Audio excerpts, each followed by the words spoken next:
Okay, that's with it on now. Kind of see it in there.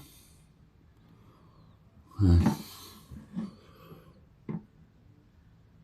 Pretty cool. Yeah, guess it worked. Just gotta make sure no burrs are on it. And then you squeeze this thing together. Right here. This fuck.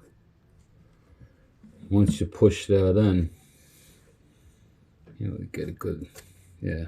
Once you push that, then it allows this whole thing to slide over. Fucking unbelievable.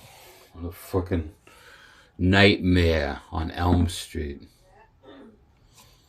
Well, thank you, Lord. Looks like it's gonna do it. If it leaks, that toilet paper would be all fucked up. See it all? Go indirect. There you go.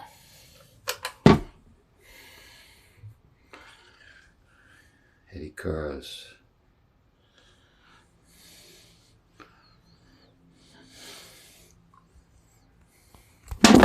Whoa! Good snag.